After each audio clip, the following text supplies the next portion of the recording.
Hello everyone, welcome to Easy Way to Learn English. Today the topic is some useful phrases. कुछ ऐसे phrases जो हम अपनी daily life में use करें तो हमारी इंग्लिश थोड़ी सी अच्छी लगेगी.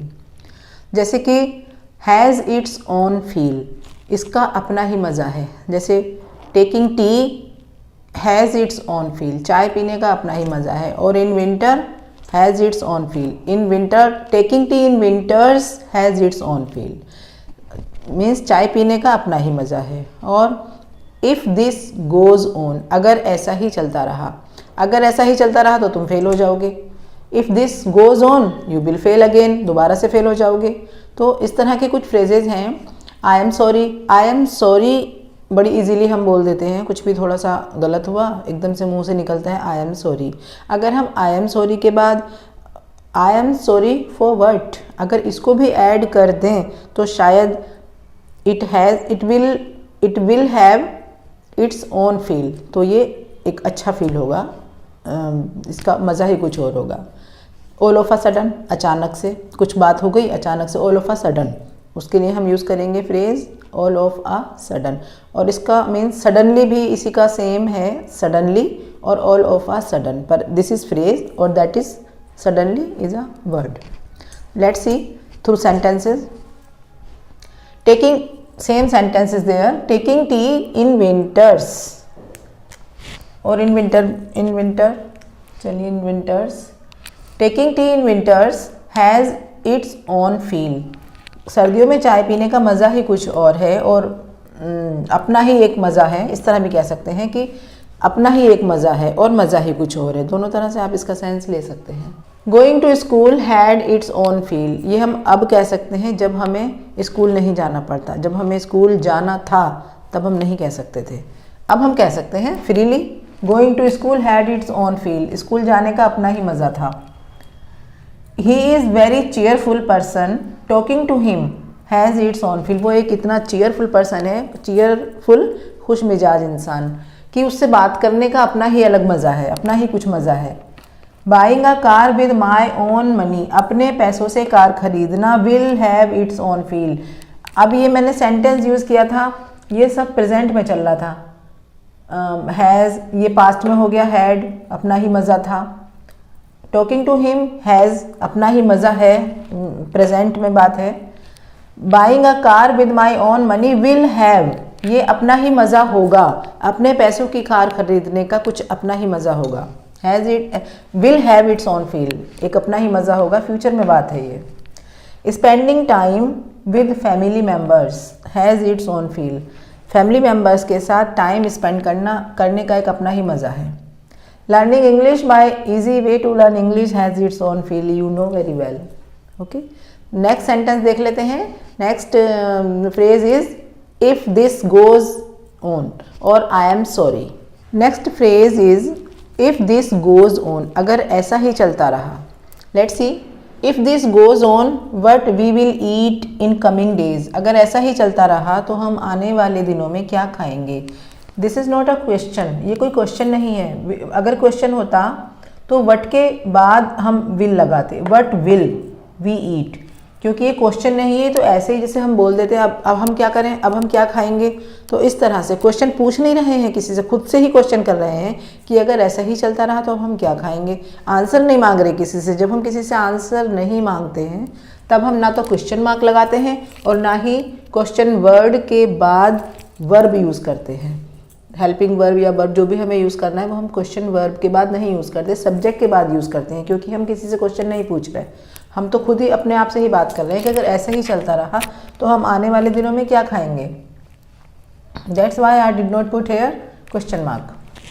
If this goes on he will fail again, अगर ऐसा ही चलता रहा तो वो अगेन फेल हो जाएगा, दोबारा से फेल हो जाएगा. In this if this goes on Raja can get success very soon, अगर ऐसा ही चलता रहा तो राजा को बहुत जल्दी सक्सेस मिल जाएगी, सक्सेस ले सकता है, पा सकता है. Because he is studying very well, हमें पता है कि वो अच्छे से पढ़ रहा है, सारे काम हार्ड वर्क कर रहा है, तो इसलिए अगर ऐसा ही चलता रहा तो उसको सक्सेस बहुत जल्दी मिल जाएगी. If this goes on nobody will be caring for you, अगर ऐसा ही चलता रहा तो कोई भी तुम्हारी देखभाल नहीं करेगा। If this goes on no one will like to talk to you because he is so rude. अच्छे से बात नहीं करता है, तो इसलिए अगर ऐसे ही चलता रहा तो कोई भी उससे तुमसे बात करना पसंद नहीं करेगा। Next phrase is I am sorry. I am sorry के बाद अगर हम वो रीज़न भी दे दें जिसके लिए हम सॉरी हैं तो अच्छा लगेगा थोड़ा सा। It will be a good feel. I am very sorry for note, और इसके बाद मोस्टली फॉर का यूज़ करते हैं जब हम कुछ रीज़न देते हैं कि हम किस लिए सॉरी हैं, किस लिए सॉरी फील कर रहे हैं। I am sorry for being late. अगर कोई मीटिंग है और हम लेट हो गए जाने में, या हमने किसी को टाइम दिया है और हम वहाँ पहुँचने में लेट हो गए हैं, तो हम कह सकते हैं I am sorry for being late. देर होने की वजह से मैं सॉरी हूँ, मैं दुखी हूँ, या मैं थोड़ा फील कर रहा हूँ कि मैं देर से पहुँचा हूँ। I am sorry for being late.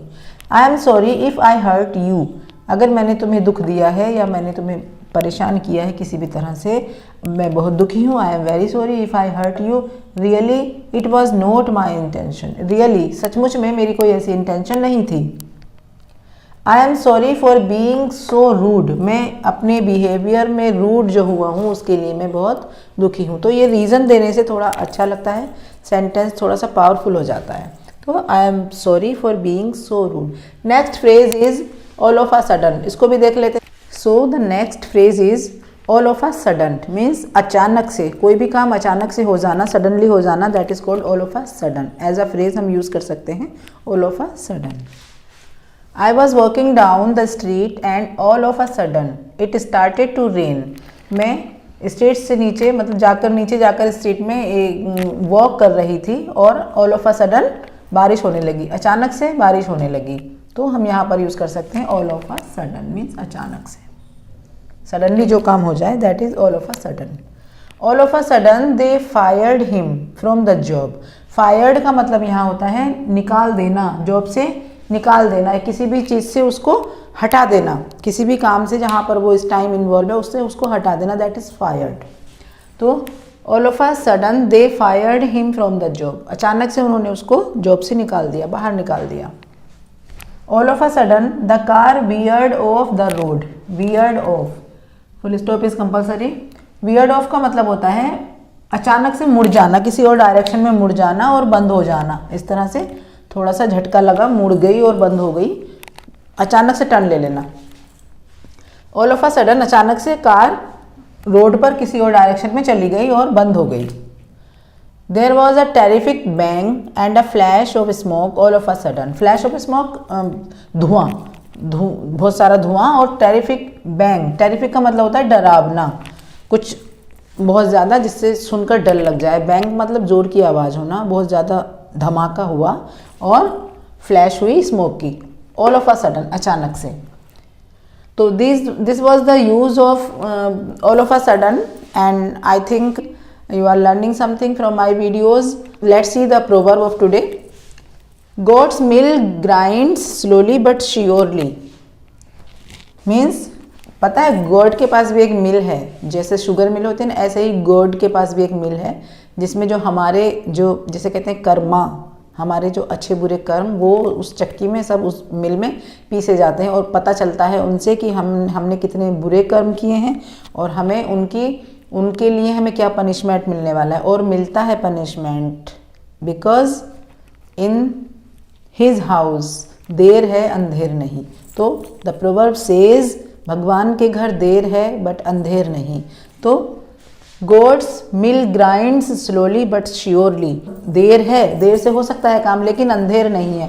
उसकी जो मिल है, उसकी जो चक्की है, पीसती जरूर है, ग्राइंड करती है श्योरली बट स्लोली, धीरे धीरे करती है। धीरे धीरे हमें पनिशमेंट मिलते हैं, धीरे धीरे हमें उस चीज़ के, अच्छी चीज़ों के अच्छे भी रिजल्ट मिलते हैं, रिवॉर्ड भी मिलते हैं। ऐसी बात नहीं है, पनिशमेंट भी मिलते हैं तो रिवॉर्ड भी मिलते हैं।